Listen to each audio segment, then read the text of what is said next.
Sceptique, c'est l'attitude de nombreux observateurs au sujet de la rencontre des partis politiques d'opposition tenue ce week-end à Yaoundé, avec pour objet définir les critères d'un candidat unique de l'opposition pour la présidentielle qui profile à l'horizon. L'UDC, le FSNC, l'UMS, le MP, le PAL et l'USDP sont les 6 formations politiques présentes lors de cette réunion stratégique de l'opposition à l'approche de l'échéance électorale. Le SDF, le PCRN et le MRC, ces autres formations politiques qui ont pourtant pignon sur rue au Cameroun, auront brillé par leur absence. Réagissant sur le sujet, sur les antennes de Radio Equinox, l'honorable Adamo Koupit de l'Union démocratique du Cameroun évoque entre autres raisons l'indisponibilité de certains leaders de l'opposition. À l'heure actuelle, on est dans des logiques d'interdiction de regroupement de l'opposition et tout. Donc c'était une manière de faire spontanément avec les gens qui étaient disponible à Yaoundé à ce moment-là, question de jeter la barre et maintenant pour pouvoir continuer. Vous savez que le MSC est l'un des partis majeurs de la plateforme de l'opposition qui travaille depuis plus d'2 ans aujourd'hui pour la modification consensuelle et participative du code électoral. Donc on ne peut pas faire sans MRC. Si l'absence de ces poids lourds interroge, il n'en demeure pas moins de la présence de certains partis politiques dont les accointances avec le régime de Yaoundé sont plus ou moins connues. Au mouvement pour la renaissance du Cameroun, l'initiative est tout de même salutaire. Les initiatives qui concourent et convergent vers la mise sur pied d'une dynamique vont aboutir au changement dans notre pays. Elles sont les bienvenues. Cependant, la candidature unique de l'opposition n'est pas la panacée, pense le secrétaire national à la communication du parti. Il s'agit simplement d'un subterfuge utilisé par le système pour donner l'impression qu'au Cameroun, si toute l'opposition ne se réunissait pas, il est impossible de les vaincre, ce qui est tout à fait faux. Créer un véritable rapport de force face à la machine RDPC qui totalise 4 décennies à la tête de l'État, avec un bilan fortement critiqué, tel est le vœu que nourrissent des millions de Camerounais à 3 mois de l'élection présidentielle. Bonjour les enfants, c'est papa. Mon mur est un asile psychiatrique à ciel ouvert et ma salle d'attente est toujours bondée. Bienvenue à la clinique les enfants. Ce n'est pas la première fois que l'idée de la coalition, comme serpent de mer, est lancée dans l'opposition par le RDPC. Aujourd'hui, on est revenu avec le profil du candidat unique de l'opposition. L'histoire de candidat unique de l'opposition n'a qu'un seul objectif. Permettre aux opposants qui ne travaillent pas, aux opposants princesses, aux opposants de l'opposition, à faire le chantage aux opposants du terrain. Je vous dis que l'histoire de la candidature de l'opposition, le profil du candidat de l'opposition, c'est comme la coalition, une fabrication, une espèce de verre, de mer, créée par le RDPC. Créée par le RDPC, qui a un seul objectif, vous mettre dans vos têtes que pour qu'on puisse gagner contre Paul Biya, il faut que les partis politiques entre eux coalisent.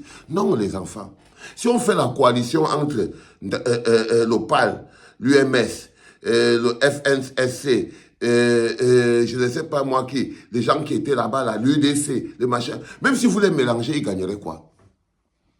Quel est leur poids politique sur le terrain là? Ils gagneraient quoi? Quand vous regardez le peuple, vous regardez la dynamique du peuple actuel, ils ne gagneraient rien. Ok? Mais le seul fait qu'ils se mettent ensemble a pour objectif de vous mettre dans l'esprit qu'il faut une coalition. Non.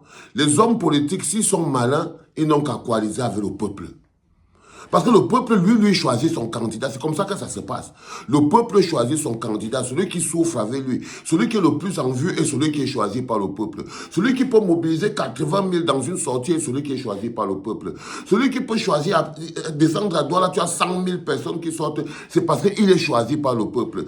Et la chose la plus simple, c'est que les candidats, l'opposition, si elle veut coaliser, elle n'a qu'à coaliser avec le peuple, c'est-à-dire avec le candidat du peuple.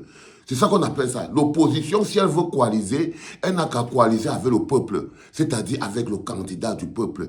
Et pour définir qui est le candidat du peuple, c'est très facile. C'est très facile. Tu n'as qu'à voir celui qui est persécuté par le système au quotidien, c'est le même Maurice Kamto. Tu n'as qu'à voir celui qui, quand il sort, il a 80 000 personnes, on est à la diaspora, place de la République, c'est le même Maurice Kamto. Tu n'as qu'à voir celui qui, quand il ouvre la bouche, il poste quelque chose sur Internet. Tu regardes dans tous les autres hommes politiques, qui est le plus suivi, qui a le plus de réactions, c'est le même Maurice Kamto. Si tu te demandes quel est le poids lourd de l'opposition camerounaise, c'est Maurice Kamto. Parce qu'il est le poids lourd, pourquoi? Parce que le peuple lui a donné cette force. Il est le poids lourd parce que le peuple lui a donné cette force. Mais pourquoi la question de la mobilisation de ces 6 partis politiques autour de Issa Chiroma, quelque part dans Yaoundé, pose problème? Ça pose problème pour plusieurs raisons. Vous savez, dans un système de conservation de pouvoir, les gens se marient entre eux. Les jouisseurs se marient entre eux pour pouvoir maintenir la sécurité du gang. Et quand vous voyez un gars comme Issa Chiroma Bakari, par exemple, la fille de Issa Chiroma Bakari a épousé le neveu de Paul Biya. C'est pour ça que ça ne passe pas dans ma gauche. Toutes les choses que vous voyez là. La fille de Issa Chiroma Bakari a épousé le neveu de Paul Biya. Ça, c'est d'abord deux. Donc, ils ont un rapport de famille qui existait déjà. Quand on vous dit souvent qu'il faut laisser les histoires de tribalisme là. Du coup, je ne peux pas avoir tellement confiance à Issa Chiroma Bakari. Il fait déjà partie de la famille de Paul Biya, de sa famille nucléaire. C'est pour ça que je suis persuadé que c'est quelqu'un qu'il faut regarder avec un œil pas clair. Chaque opposant qui s'agglutine devant lui me pose un problème. Quand tu prends parmi les 6, c'est-à-dire que Issa Chiroma Bakari sa fille a épousé le neveu de Paul Biya. Donc, il est de la famille de Paul Biya.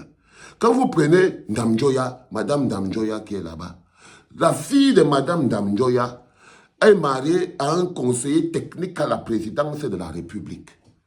C'est-à-dire que c'est les gens qui travaillent à l'intérieur de chez Paul Biya. Sa fille est mariée à un conseiller, Madame Ndamjoya, là où elle est là. Voilà, quand vous voyez, quand elle arrive comme ça, le jour de la fête de Paul Biya, elle est devant parce qu'elle est positionnée pour les gens que le système de Paul Biya a décidé qu'on va faire que Paul Biya te salue. C'est pour ça que vous la voyez, elle est devant, quand vous dites que non, elle a causé avec Paul Biya, elle a donné à Paul Biya un document que Paul Biya lui dit que non, il n'était pas au courant que le document là était en train de circuler. Je vous parle du fameux rapport des partis politiques de l'opposition qui s'étaient mis ensemble pour proposer au RDPC, au système de Paul Biya, une proposition de code électoral consensuel.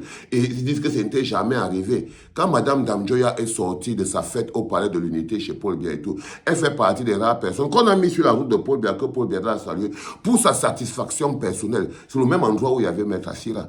Maître Assira est parti là-bas, on lui a dit qu'on va te faire saluer le président. On lui a dit qu'on va te faire saluer le président. Lui et moi, on a eu un problème sur ça. Quand il est sorti de la maison du président, la première chose que Maître Assira a dit, c'est que Paul Biya est vigoureux. Que Paul Biya est vigoureux, il a la gnaque. Il a la gnaque, il est vigoureux. Donc, il vient sur la télé, il peut dire une chose, mais il est parti là-bas dans le processus de conservation de pouvoir, dans l'alignement des laudateurs. Il faut voir comment ils sont placés. Et c'est là où tu peux voir que quand on te place sur la route de Paul Biya, qu'il doit te saluer, ça veut dire que c'est le système qui t'a coopté pour que Paul Biya te voie. Peut-être qu'il veut te donner un message, peut-être que tu es dans le prochain gouvernement, peut-être que. Donc, si on vous entendait que Claude Assira, ministre peut-être de la justice dans le prochain gouvernement, ça ne doit pas être compliqué. Parce qu'il était sur la ligne des gens que Paul Biya a salué. Madame Ndamjoya était également sur la même ligne que les gens ont salué. Quand elle est sortie de là, elle a dit qu'elle a rencontré Paul Biya. Paul Biya est un homme qui voit, qui parle. La preuve, Paul Biya lui a dit qu'on ne lui avait pas donné les rapports, que les opposants avaient fait la réunion pour modifier le code électoral. Il n'était pas au courant. Il va être au courant comment? Puisqu'il est toujours en train de boire les maisons en dormant avec la tête posée sur les pieds des chantous. Qu'est-ce qu'il connaît de la vie? Mais Madame Ndamjoya est venue, elle a dit que Paul Biya a pris le document. Paul Biya a dit qu'il va réfléchir. Paul Biya dit. Ça, c'est les petits éléments que Paul Biya utilise pour se planter dans la vie des opposants. Quand vous prenez Kouemo UMS, il est ici dans la même photo là. Le Kouemo UMS que vous voyez, la dernière élection que j'avais entendue qui s'était passée là-bas à l'ouest et tout, le Kouemo a vendu son siège au RDPC. Il a vendu son siège au RDPC. C'est le matin, réveillez-vous. Il a pris son siège, il a vendu au RDPC. Quand tu es toujours parmi les 6 qui sont autour de Issa Chiroma Bakari, là, tu as le pâle Célestin Bédjigui, un tribaliste notoire. Lui, c'est la serpillère du RDPC. Bon, voilà les 6 personnes qui se placent autour de Issa Chiroma Bakari pour pouvoir définir en pleine nuit entre eux le profil du candidat unique de l'opposition. Ce n'est pas les affabulations, ça. Non. Ce sont des affabulations. Ça, c'est un G20. Ça, c'est un G20. C'est pour ça que j'ai compris que non. C'est le peuple, ce n'est pas le... C'est l'opposition qui doit coaliser avec le peuple. L'opposition ne doit pas coaliser entre les opposants. Ça sert à quoi?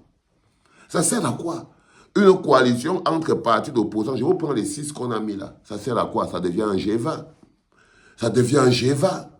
C'est tout. Et je soupçonne cette coalition d'être une coalition du G20. Quand je vous ai montré toutes les accointances que les gens ont les uns les autres, les mariages, Issa Chiroma Bakari, sa fille épouse le neveu de Paul Biya, Adamou Damjoya, sa fille est mariée au conseil technique à machin.